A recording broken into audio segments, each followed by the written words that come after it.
আর অবশ্য অবস্থা আমাদের হয়ে গেলে আমরা ইশারা শরীফ নামাজ সমাপন করি, কি বলতে কিনা?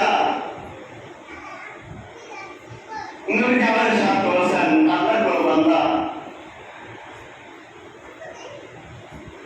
জাহাজে করে নদী পথে কোথাও রওনা করছেন, কোন কারণবশত জাহাজ থেকে নদীতে সাগরে পড়ে সাগরের ঢেউয়ের তালে তালে একবার ডুবছেন, আবার ভাবছেন।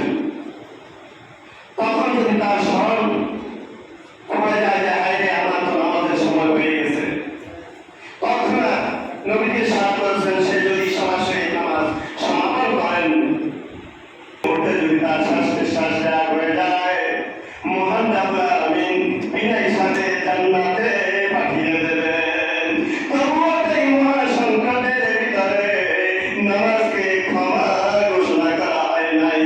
সুতরাং আল্লাহ পাকের পক্ষ থেকে যত দিক নির্দেশনাগুলো এসেছে, সকল প্রকার দিক নির্দেশনাগুলো ফরজ ইবাদতে পরিণত হয়েছে। সুতরাং অবস্থার উপরে ভিত্তি করে যে কোনো প্রকারই হোক, সেই ফরজ ইবাদতগুলো আদায় করতেই হবে। নবীজির শানে তু'মিনু বিল্লাহি ওয়া রাসূলিহি ওয়া তু'আজ্জিরুহু ওয়া তুওয়াক্কিরুহু বুকরাতাও ওয়া আসীলা। আল্লাহ পাকের উপরে ঈমান আনার ফল হলোই আল্লাহ পাকের হাবিবের উপরে ঈমান আনার জন্য তাকিদ এসেছে। তার সাথে সাথে তাকিদ এসেছে, জোর তাকিদ এসেছে আল্লাহ পাকের হাবিবকে সম্মান ইজ্জত ইকরাম করার জন্য। সুতরাং আমরা আমাদের যখন সুস্থ থাকবে, আমরা যখন সুস্থ থাকবো, তখন সুস্থ অবস্থায় আমরা দাঁড়িয়ে দরুদ ও সালাম পেশ করবো। অসুস্থ যখন হয়ে যাব, তখন আমরা বসে বসে দরুদ ও সালাম পেশ করবো। যখন আমরা আরো মুমূর্ষ অবস্থায় হয়ে যাব, তখন শুয়ে শুয়ে আমরা দরুদ ও সালাম পেশ করবো। যখন আমরা আরো মুমূর্ষ অবস্থায় হয়ে যাব, তখন আমরা ইশারা করে দরুদ ও সালাম পেশ করবো। আমাদের প্রিয় নবী ইরশাদ করেছেন, আমার শানে সম্মানার্থে দরুদ ও সালাম পেশ করবে। মোতারে সে আল্লাহ পাকের বান্দা খাঁটি মুমিন মুসলমান হিসাবে পরিচিতি লাভ করবে। আর আমার ওই আল্লাহ পাকের ওই বান্দা আমার কাছে খাঁটি একজন উম্মত হিসাবে পরিচিতি লাভ করবে। আর সে খাঁটি উম্মতের জন্য সে হাসরের ময়দানে আমি সাফাত করার জন্য ব্যস্ত থাকবো।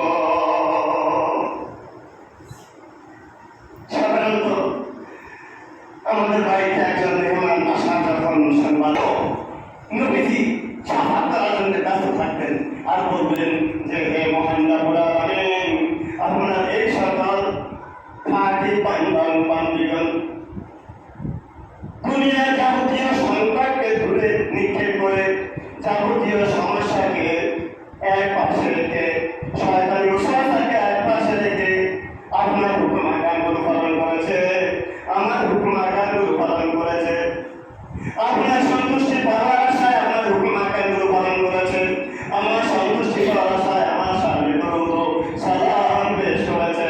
সুতরাং আপনার হুকুম আহকামগুলো পালন করতে গিয়ে তাদের নিজেদের মনের অজান্তে যে সমস্ত ভুলগুলো হয়ে গেছে, ওই হাসরের ময়দানে তাদের মনের অজান্তে ওই সমস্ত ভুলগুলো ক্ষমা ঘোষণা করে দিন।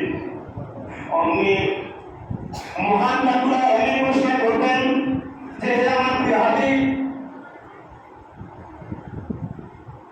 আমি আমার রাজ সিংহাসন এর কসম করে বলছি, আমি যেহেতু আপনাকে পুরো জাহানের সরদার হিসাবে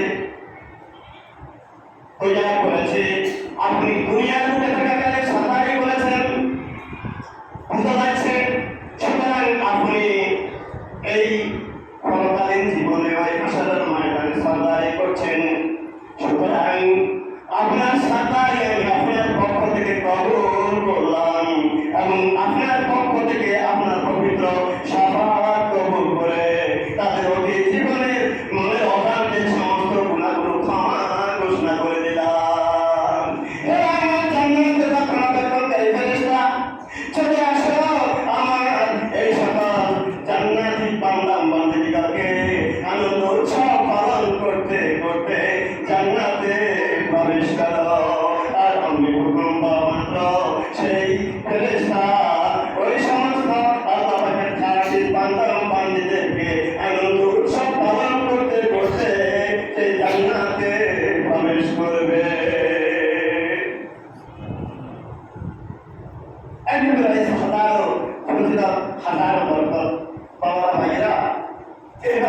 7 দিন 7 রাত্র নবীর শানে বয়ান করলে ওই বয়ান শেষ হবে না।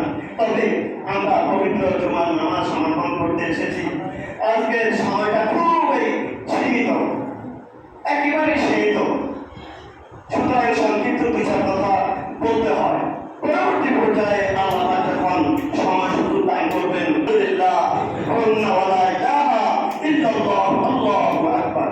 এই সফর মাসের শানে, পবিত্র চন্দ্র মাসের শানে আমি একটি আয়াত তেলাওয়াত করেছিলাম। তবে সেই সময় আমি শুধু যে হাদিসটি তেলাওয়াত করেছি চন্দ্র মাসের শানে, সেই হাদিসটি শানে আলোচনা পর্যালোচনা করেই শেষ করব।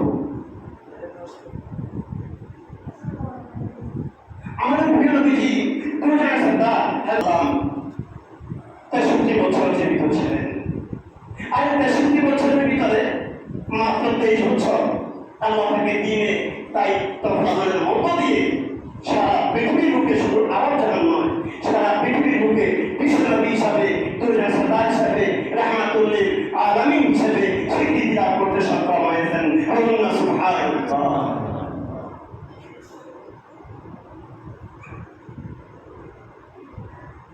তিনি সারা পৃথিবী জুড়ে মুসলিম জাতির স্বাধীনতা দিয়ে যেতে সক্ষম হয়েছেন।